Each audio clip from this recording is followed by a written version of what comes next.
Hey, what's up everybody, it's your boy Proftrof and here we are checking another Arch video. So a lot of you have told me to check out I'm gonna sneeze. Okay, I'm not gonna sneeze. Fuck, I hate when that shit happens. You've been telling me to check out why is there melee in 40k. I mean, I was wondering that as well. Kind of makes sense, okay?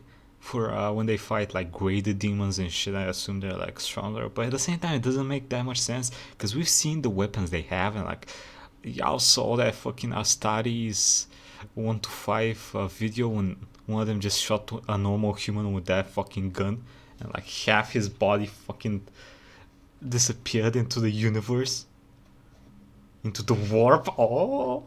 Anyway, let's get to this shit before I make any more retarded jokes.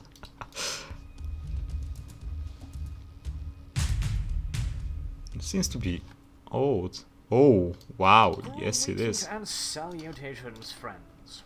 So, now that we're going to be starting on 40k lore, I figured I'd start out with one of the questions I get asked the most whenever I try to introduce someone to Warhammer 40k.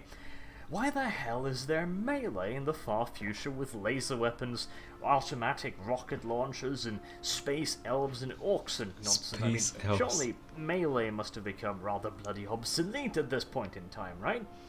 Well, this is, I've found, one of those things that seem to keep the most people away from 40k, because they see this giant, super heavily armored space marine and they go like, well, first and foremost, that's a stereotype, and I don't even give a shit, it's just another space marine. They don't explore the space marines, and be assured I will be taking them on sooner rather than later. But the second one is they go, well, he's got a chainsaw, as cool as that is, it just sounds ridiculous. I find a lot of people think that. Now, as with most things in the 41st millennium, there is a reason for this. There is a reason why melee is such an integral part of Warhammer 40k. Now, obviously, Is that Guilliman? part of Or the is that just a reason is basic because marine? it looks cool. This is a tabletop wargame after all, which, the cool factor is kind of important, so naturally that is part of it. However, there are also reasons why you actually do have melee in this kind of universe. Now, if we start out with the ones who utilize melee the least, for example, we have the Tau. The Tau being extremely... Oh, it's kind of hard for them to utilize melee then when they can lose a melee combat versus a cat or something as fierce as a chihuahua. Chihuahua? I don't know how you pronounce that shit in English, I'm gonna be honest. Chihuahua? Oh, Chihuahua, yeah, that's how y'all pronounce that shit. And it's kind of hard for them to fight in melee when they can lose to those motherfuckers, when you can just push them and have their bones in their body gonna break. Extremely advanced technologically have almost completely discarded the need for melee. At most of their troops have access to combat knives, which, a knife is always going to be standard issue kit to any soldier, regardless in what century or millennia you're in, just because, well, a knife is useful. It's not only useful... Yeah, you gotta open up those, what did they call them? Those, the food packs, MADs or stabbing people, but useful for everyday activities. I don't think we're ever going to be seeing a modern military where some form of cutting-edge tool is not going to be standard issue, so that makes sense, but... Yo, what do you guys think is the collective IQ of this picture? I'm a bet around 15. Otherwise, they have very, very little in the way of melee weapons. However, recognizing the need for melee weapons, because occasionally you're going to have to fight in areas where you're going to be involved in melee, and a standard weapon of the Tau is very, very long and bulky. It's not at all suited for close quarter or urban combat. And this is the role in which they employ one of their many, how should I say it without spoiling too much? Spoil me, daddy. One of the many, I guess we can use the word enslaved for the moment. It's not entirely correct, but I'm just going to use it for now. Races, which are the Kroot.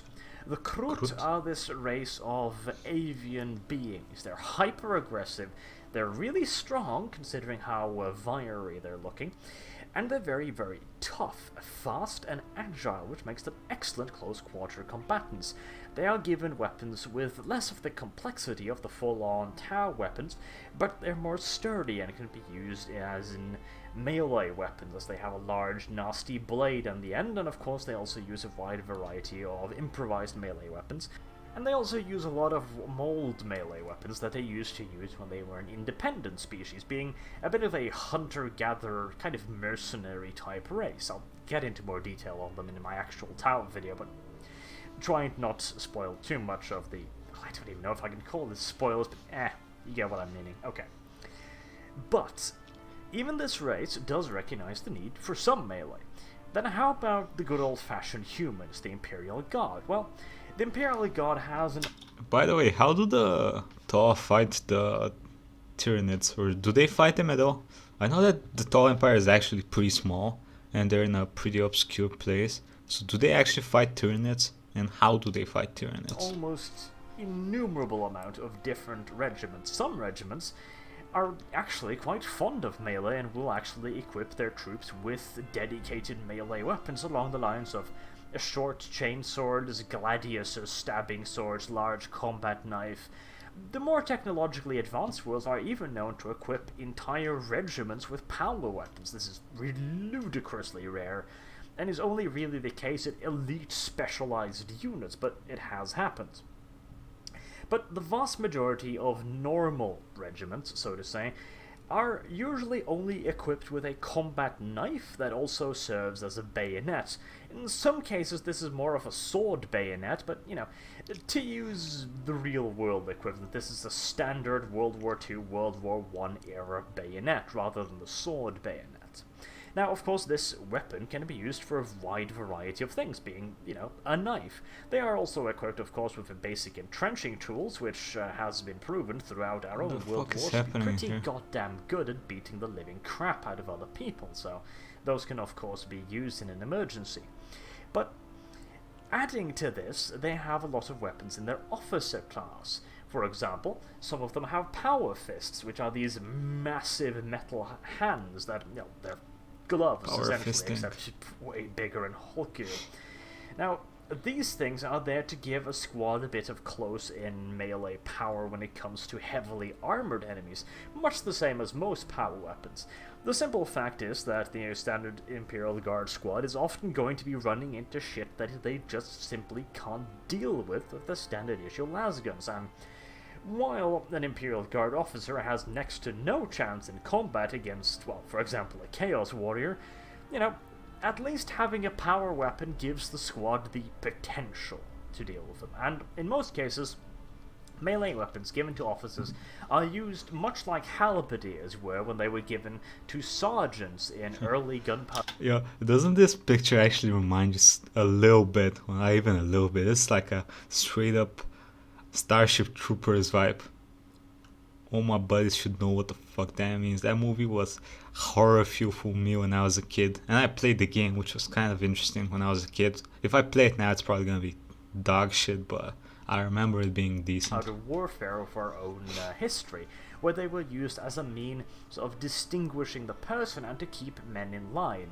You know, in the frantic battlefield, it's a hell of a lot easier to recognize the dude waving a sword around than anybody else, so you get that, okay, he has a chainsword, not only can I hear the sound of the chainsword, I can see him, he's instantly recognizable as a commander, and I should probably do what he tells me to do.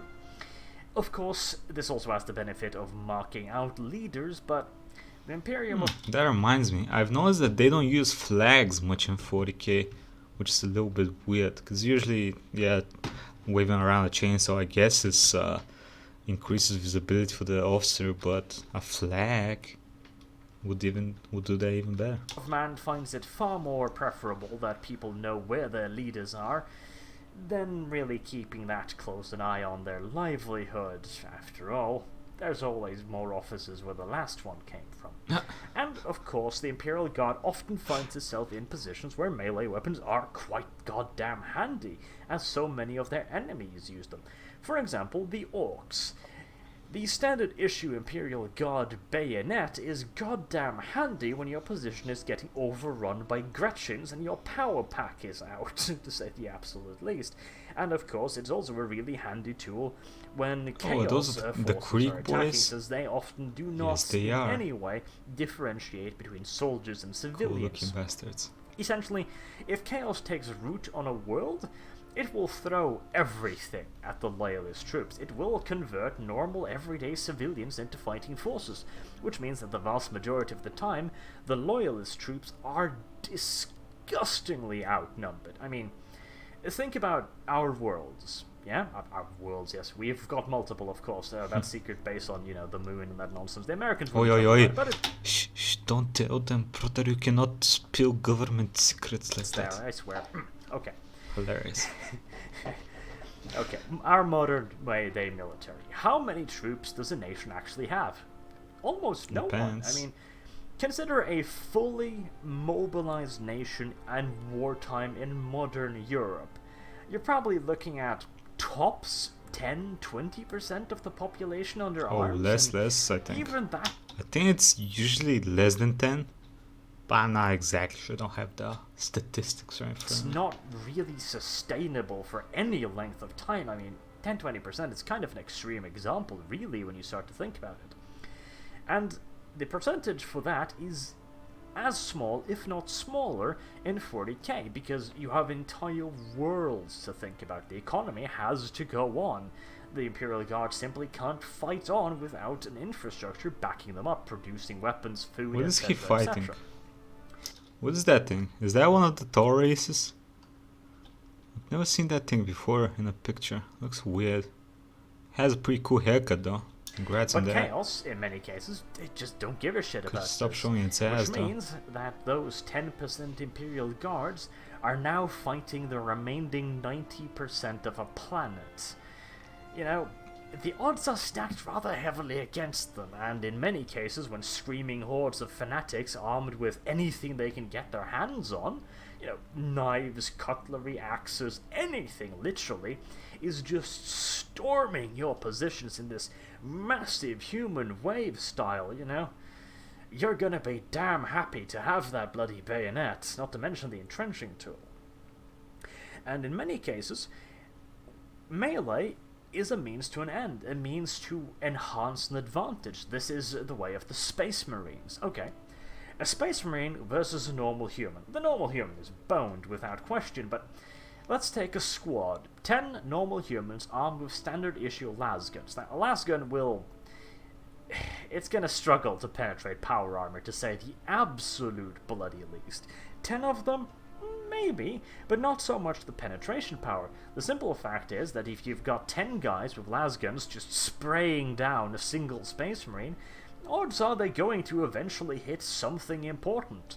And the thing is, the Space Marine is at that point playing his odds. He can stand at range, and he can try and kill all of the enemy squads while in cover. Both sides are shooting at each other. It's probably going to be a protracted engagement, despite the superiority of the Space Marine in ranged combat. And the longer the firefight lasts, the greater the odds that something is going to hit something valuable. I'm trying really hard to figure out what's happening in this picture. Obviously it's a loyalist Space Marine versus one of those fuckers. It kinda looks like... It's not Horus, right?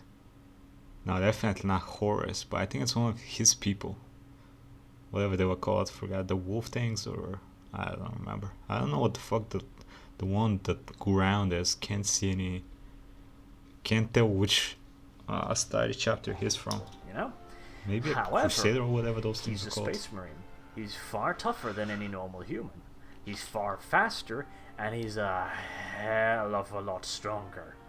Now, this means that at range, his advantages are limited. He's got a bigger gun, he's probably better at aiming, and he's got a better integrated auto sensors in his power armor. These are advantages, definitely, but if he gets into melee, then it's a whole other ball game. First and foremost, he's faster, he's stronger, he's tougher, and he's more heavily armed. he definitely has a better melee weapon. A combat knife to a space marine is like a We sword believe. to any other human, and that's assuming he doesn't have a chainsword, or even better, a power weapon of some sorts. Not to mention the fact that, well, at that close range, it's going to be damn hard to bring a lasgun to bear effectively, which means that the human troopers might switch over to melee weapons themselves, and heaven knows, then What are they gonna do with melee weapons against a space marine, brother? At that point, you might as well just blow your own brains out. never gonna kill a space marine in melee combat with a bayonet, you know? So, in this case, it's simply safer, as ludicrous as it sounds, for the space marine to get into melee combat with his opponents. It's riskier for him to stand it out and fight. And for many of their other races, it's the same deal. The Eldar, for example, employ their own melee specialists, the Striking Scorpions and the Banshees, as shock Fucking hell, troops or as terror troops. The Banshees are troops that work best in ambush. They jump out in close confines and stun their enemies with high-pitched screams emitted from their specialized war masks, essentially turning their screams into sonic weapons. Very, very effective, as even though you're only going to be stunned for a couple seconds by the volume and the impact on your nervous system, a couple seconds is more than enough to kill you in close-quarter combat, especially for an Eldar. And the Striking Scorpions, well, they're shock troops, heavily armored, rushing towards the enemy at high speed, trusting to their armor, their reflexes, and their speed to protect them from enemy ranged weapons for long enough to get into combat, where again they have a massive advantage. And orcs? Well, orcs have always considered their ranged weapons more as a distraction rather than a means to an end. I mean, guns are fantastic, they make loud boomy noises and they create beautiful flashing lights, but you know, they're not very effective weapons. A nice solid hunk of metal, roughly sharpened, however. Oh yes, that'll do the job just fine, darling. Just fine. So, what I'm laboriously trying to get around to saying here is that melee is a very important and very valid part of the 41st millennium. Of course, there are multiple situations where melee will not be much part of the equation. For example, the siege of a planet named Vrax. This was a massive battle against a heavily entrenched force, where the Imperium had essentially resigned themselves to just buy control of the planet with the lives of their troops. Like, before the campaign had even begun, Imperial strategists had gone like, okay, considering the amount of fortifications and weapons, we're probably going to buy every square meter of this planet with 2 dead Imperial guardsmen. And they said, okay, fine. How many square meters are there? And they simply just dedicated that many guardsmen. It makes World War I look like a bloody garden party.